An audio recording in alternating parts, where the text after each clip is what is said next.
Tahukah kamu, ternyata ada lebih dari 30 Injil yang tidak pernah dimasukkan ke dalam Alkitab. Beberapa di antaranya menyebut Yesus menikah, mengajarkan rahasia keselamatan, bahkan membela Yudas Iskariot. Kenapa semua ini disembunyikan gereja?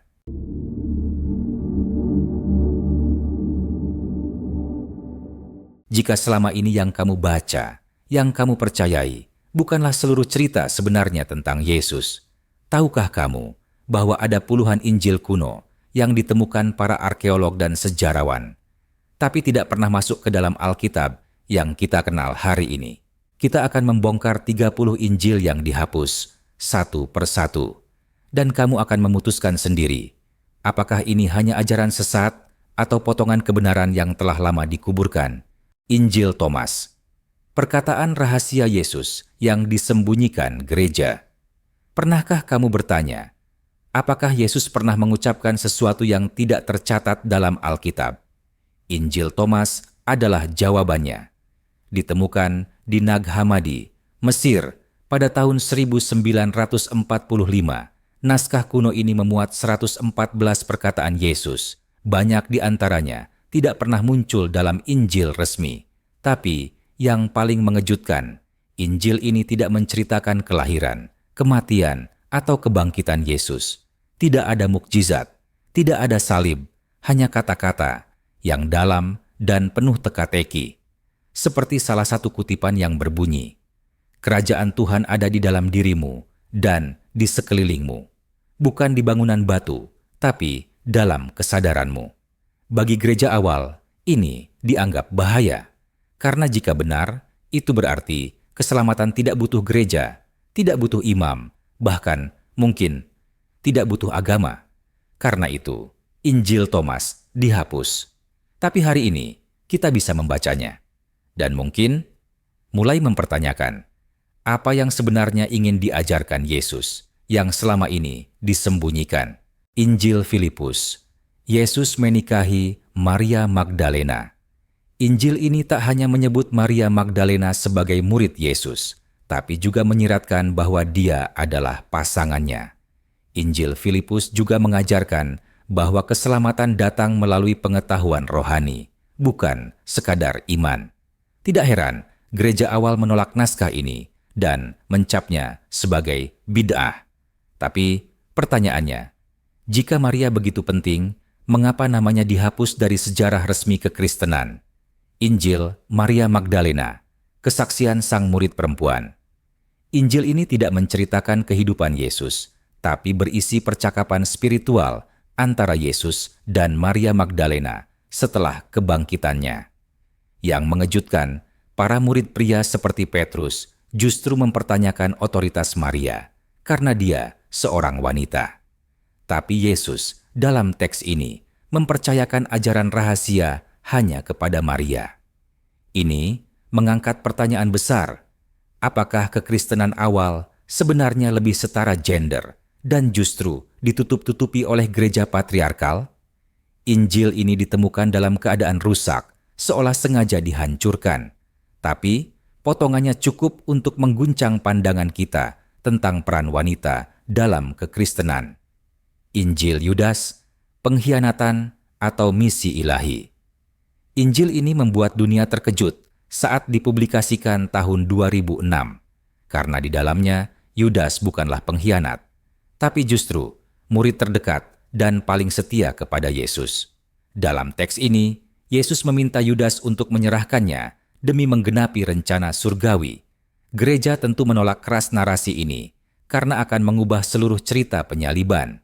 Tapi jika benar, berarti pengkhianatan Yudas adalah bagian dari rencana Tuhan, dan itu mengubah segalanya. Injil Barnabas, Yesus bukan Tuhan, Muhammad yang dijanjikan. Ini adalah Injil paling kontroversial di dunia Islam dan Kristen.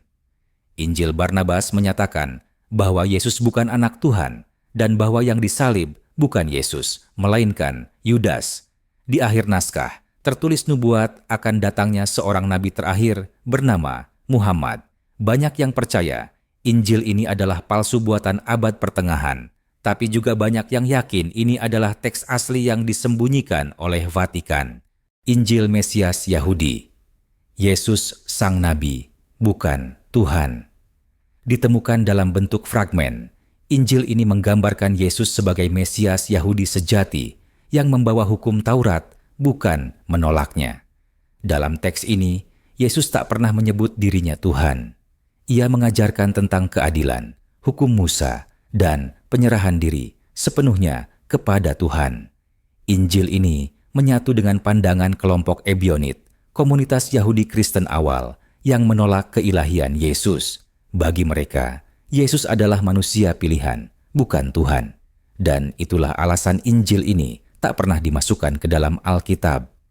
Injil Ibrani, kitab rahasia yang pernah dibaca para bapa gereja. Injil ini ditulis dalam bahasa Ibrani dan digunakan oleh komunitas Kristen awal di Yerusalem. Bahkan, tokoh besar seperti Hieronymus dan Origen pernah membacanya. Tapi anehnya, teks ini lenyap. Potongan yang tersisa menunjukkan bahwa Yesus pernah menyebut roh ibunya, Maria, turun dari surga, menandakan ajaran yang sangat mistis. Injil ini ditolak karena dianggap terlalu Yahudi dan tidak cocok dengan doktrin Kristen Roma. Injil Mesir, Yesus menolak dunia dan seksualitas. Injil ini dikenal lewat kutipan para bapa gereja, berisi ajaran Yesus yang sangat menolak kehidupan duniawi, termasuk seksualitas. Dalam salah satu dialog, Yesus menolak ajakan murid perempuan untuk memiliki anak dan menekankan pentingnya hidup selibat dan rohani. Injil ini dianggap terlalu ekstrem dalam asketisme, bahkan bertentangan dengan ajaran resmi yang lebih seimbang. Karena itulah, Injil Mesir tidak masuk kanon dan perlahan-lahan tenggelam dalam sejarah. Injil orang Ibrani, Yesus dan Roh Kudus yang digambarkan sebagai ibu. Dalam Injil ini, Yesus menyebut Roh Kudus sebagai ibuku, bukan sekadar roh. Ini berbeda jauh dari doktrin Trinitas yang dikenal sekarang. Banyak peneliti meyakini ini menggambarkan Roh Kudus sebagai sisi feminin Tuhan yang dihilangkan karena gereja awal semakin patriarkal. Apakah sebenarnya ajaran Yesus lebih menyeimbangkan unsur laki-laki dan perempuan dalam ketuhanan? Injil orang Nazaret, Yesus sebagai pelengkap Taurat, bukan pengganti.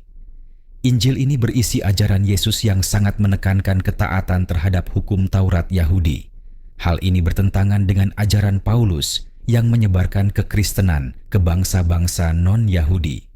Karena terlalu Yahudi, Injil ini dikesampingkan dan hanya bertahan lewat kutipan dari penulis kuno. Mungkinkah kekristenan seharusnya tetap menjaga akar Yahudinya?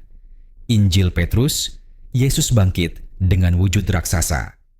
Injil ini menggambarkan kebangkitan Yesus dengan sangat simbolik dan aneh. Dalam teksnya, Yesus keluar dari makam dalam wujud raksasa, diikuti oleh salib yang bisa bicara. Gereja awal menolak Injil ini karena dianggap terlalu alegoris dan berlebihan. Tapi, sebagian peneliti percaya itu adalah cara simbolik menyampaikan makna rohani. Namun gambaran seperti itu dianggap bisa membingungkan umat dan akhirnya dilarang. Injil kebenaran, Yesus sebagai jalan menuju kesadaran ilahi. Injil ini lebih seperti filsafat mistik daripada sejarah kehidupan Yesus. Ditulis oleh kaum Gnostik, Injil ini menyebut bahwa manusia lupa jati dirinya dan Yesus datang untuk mengingatkan siapa kita sebenarnya. Pengetahuan batin atau gnosis dianggap sebagai kunci keselamatan, bukan sekadar iman atau gereja. Tentu saja, ini mengancam otoritas institusi gereja. Karena itu, Injil ini dianggap sesat dan nyaris dilenyapkan seluruhnya. Injil kebenaran dari Valentinus, Yesus adalah simbol kosmis. Injil ini juga dari aliran Gnostik yang sangat filosofis. Yesus dalam Injil ini adalah entitas surgawi yang datang ke dunia untuk membawa pengetahuan, bukan korban penebus dosa. Konsepnya begitu dalam, penuh simbol dan metafora. Banyak yang tidak memahaminya, dan gereja pun menolaknya karena tidak sesuai dengan narasi sederhana yang mudah diajarkan ke umat. Tapi, bagi yang mendalami, Injil ini membawa pemahaman spiritual yang luar biasa, radikal. Injil kebenaran. Orang Setian, Yesus melawan dunia jahat. Kaum Setian percaya dunia ini diciptakan oleh makhluk jahat, bukan Tuhan sejati. Dalam Injil mereka, Yesus datang dari dunia atas untuk membebaskan jiwa manusia dari penjara fisik ini. Ajaran ini mirip dengan Matrix, dunia ini ilusi, dan Yesus adalah pembebas. Tapi ajaran seperti ini tentu dianggap terlalu ekstrem, bahkan dianggap menyerang penciptaan itu sendiri. Maka dari itu, Injil ini dikutuk dan dihapus dari sejarah resmi kekristenan. Injil anak, kisah masa kecil Yesus yang mengejutkan. Pernah bayangin Yesus kecil seperti apa? Dalam Injil anak, Yesus digambarkan sebagai anak yang supernatural. Ia membuat burung dari tanah liat dan menghidupkannya. Bahkan pernah mengutuk anak yang mengejeknya hingga mati. Gereja menolak Injil ini karena dianggap terlalu mistis dan tidak sesuai dengan gambaran Yesus yang lembut dan penuh kasih. Tapi kisah ini tetap populer di kalangan rakyat karena menunjukkan bahwa Yesus kecil sudah memiliki kekuatan ilahi. Injil Nikodemus, kesaksian Pilatus, dan kisah neraka. Injil ini berisi kesaksian Pontius Pilatus tentang pengadilan Yesus, serta kisah mengejutkan soal perjalanan Yesus ke dunia orang mati. Di sini diceritakan Yesus turun ke neraka, membebaskan orang-orang saleh, dan mengalahkan kematian. Meskipun sebagian isinya digunakan dalam liturgi gereja Ortodoks, Injil ini tidak dianggap kanonik oleh gereja Barat. Alasannya? Karena terlalu syarat dengan cerita supernatural yang dianggap terlalu berlebihan. Injil Bartolomeus, rahasia alam maut yang disembunyikan. Injil ini menceritakan bagaimana Yesus mengungkap misteri alam kematian kepada muridnya Bartolomeus. Yesus menggambarkan struktur dunia bawah. Ada neraka, surga, malaikat penjaga, hingga takhta kegelapan. Yang bikin merinding, Bartolomeus sempat bertanya, "Siapa yang ada di takhta itu?" Dan Yesus tidak mau menjawab. Banyak peneliti percaya teks ini menyimpan kode-kode rahasia yang sengaja disembunyikan dari umat awam. Injil kebenaran Gnostik, kamu adalah Tuhan yang lupa diri. Dalam versi Gnostik ini, disebutkan bahwa manusia berasal dari cahaya ilahi, tapi terjebak dalam tubuh fana. Yesus datang bukan untuk menebus dosa, tapi untuk membangkitkan ingatan spiritualmu. Kita bukan makhluk berdosa, tapi makhluk lupa. Gereja tidak bisa menerima ini, karena itu berarti kita tidak perlu institusi atau ritual, cukup menyadari jati diri ilahi kita. Sebuah ajaran yang terlalu berbahaya bagi struktur kekuasaan keagamaan. Injil kebenaran dari Basilides. Yesus tidak disalibkan. Injil ini mengajarkan bahwa Yesus tidak benar-benar disalibkan. Yang disalib adalah Simon dari Kirene. Yesus naik ke langit sambil menertawakan tipu daya dunia. Mirip dengan Injil Barnabas, ini memperkuat pandangan bahwa salib adalah simbol kesesatan dunia, bukan penyelamatan. Ajaran seperti ini tentu sangat ditolak gereja karena meruntuhkan dasar penebusan dosa. Tapi, buat kaum Gnostik, ini adalah kebenaran rahasia. Injil dari perempuan, Yesus dan wahyu kepada seorang wanita tak bernama. Dalam teks ini, Yesus memberikan wahyu kepada seorang perempuan yang tidak disebutkan namanya. Ajarannya sangat dalam dan penuh kebijaksanaan. Tapi, murid laki-laki meragukannya. Kisah ini mencerminkan konflik gender dalam gereja awal. Bisa jadi, perempuan memiliki peran besar dalam komunitas Kristen mula-mula, tapi perlahan dihilangkan dari sejarah resmi. Injil ini tak ditemukan utuh, hanya tersisa kutipan dalam naskah kuno lainnya. Injil orang Enokian, Yesus dan malaikat pengawas dunia. Injil ini menyatukan kisah Yesus dengan legenda dari kitab Henokh. Di sini disebutkan bahwa dunia dijaga oleh para malaikat yang jatuh dan manusia perlu dibebaskan dari sistem itu. Yesus disebut sebagai utusan cahaya dari langit tinggi yang tahu cara mematahkan kuasa malaikat gelap itu. Tapi ajaran ini dianggap terlalu esoterik dan berpotensi menyamakan Yesus dengan pahlawan mitologi, bukan Tuhan sejati. Karena itu, teks ini pun tidak pernah diakui secara resmi. Injil Yakobus, masa kecil Maria, dan kelahiran Yesus yang ajaib. Injil ini fokus bukan pada Yesus, tapi ibunya, Maria. Di sini dijelaskan bahwa Maria lahir secara ajaib, dibesarkan di bait suci, dan tetap perawan bahkan setelah melahirkan. Inilah sumber utama konsep Maria tetap perawan, meskipun tidak masuk dalam Alkitab resmi. Beberapa gereja timur sangat menghormatinya, tapi gereja barat menganggapnya terlalu legendaris. Injil Barnabas, Yesus bukan anak Tuhan, tapi nabi. Ini adalah Injil paling kontroversial. Dalam teks ini, Yesus secara eksplisit menyatakan bahwa ia bukan anak Tuhan, melainkan seorang nabi. Ia bahkan menyebut nama Muhammad akan datang setelahnya. Gereja barat menolak mentah-mentah Injil ini. Tapi Injil ini diterima oleh banyak pemikir Islam karena mendekati narasi Al-Quran. Benarkah Injil ini asli atau hasil rekonstruksi kemudian? Injil orang Ebionit. Yesus, seorang nabi Yahudi. Injil ini digunakan oleh komunitas Ebionit, pengikut Yahudi Kristen awal. Mereka percaya Yesus sepenuhnya manusia dan setia menjalankan hukum Taurat. Tidak ada penebusan dosa, tidak ada keilahian Yesus. Ajaran ini berlawanan dengan Paulus dan ditolak total oleh gereja Roma. Tapi ini menunjukkan bahwa kekristenan awal sangat beragam dan belum seragam seperti sekarang. Injil Rahasia Markus, ajaran Yesus yang dikhususkan hanya untuk kaum terpilih. Injil ini diduga versi panjang dan lebih dalam dari Injil Markus yang ada. Isinya, simbol, rahasia rohani, dan bahkan ada yang menafsirkan sebagai ajaran esoterik tersembunyi. Salah satu bagian menggambarkan hubungan misterius Yesus dengan seorang pemuda dalam kain putih. Banyak yang berspekulasi, apakah ini ajaran mistik atau hubungan pribadi? Injil ini membuat banyak orang tidak nyaman, dan gereja pun menyangkal keasliannya. Injil Thomas Yunani, Yesus sebagai guru bijak yang tidak disalib. Dalam versi Injil Thomas yang berbahasa Yunani, Yesus tampil sebagai guru yang menyingkapkan kebijaksanaan batin. Tidak ada mukjizat, tidak ada kisah salib, hanya kata-kata rahasia. Injil ini memperlihatkan bahwa ajaran Yesus bisa berdiri tanpa kisah penderitaan.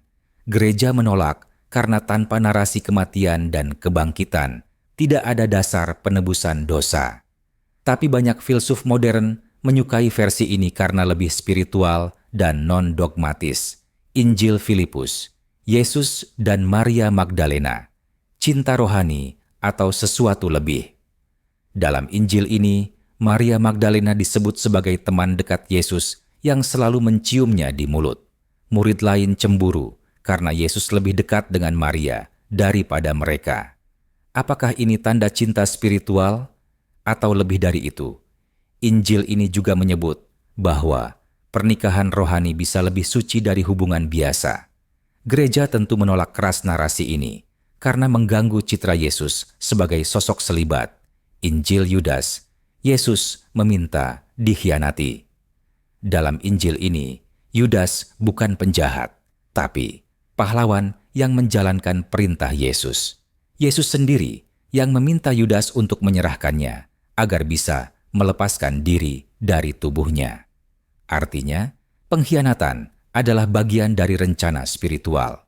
Pandangan ini benar-benar membalik cerita Alkitab. Gereja menganggap Injil ini sebagai ajaran sesat paling berbahaya, tapi peneliti modern melihatnya sebagai perspektif gnostik yang menarik. Injil Wahyu dari Petrus, Yesus melihat dirinya sendiri disalibkan.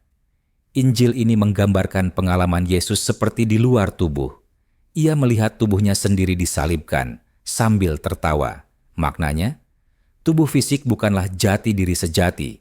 Ajaran ini jelas berasal dari filsafat gnostik yang membedakan roh dan tubuh secara ekstrim. Injil ini sangat populer di kalangan Gnostik, tapi dianggap berbahaya karena menolak penderitaan Yesus sebagai nyata. Injil orang perjalanan. Yesus menuntun jiwa melampaui dunia. Injil terakhir ini hampir hilang seluruhnya. Isinya hanya dikenal dari kutipan kuno, menyebut Yesus menuntun orang-orang pilihan melalui alam demi alam menuju terang murni. Ini adalah ajaran mistik transendental. Yesus sebagai pemimpin roh, bukan hanya tokoh sejarah. Tidak ada penyaliban, tidak ada institusi agama. Cukup kesadaran dan kebijaksanaan. Gereja menghapusnya dari sejarah, karena ajarannya terlalu membebaskan jiwa dari kendali dunia.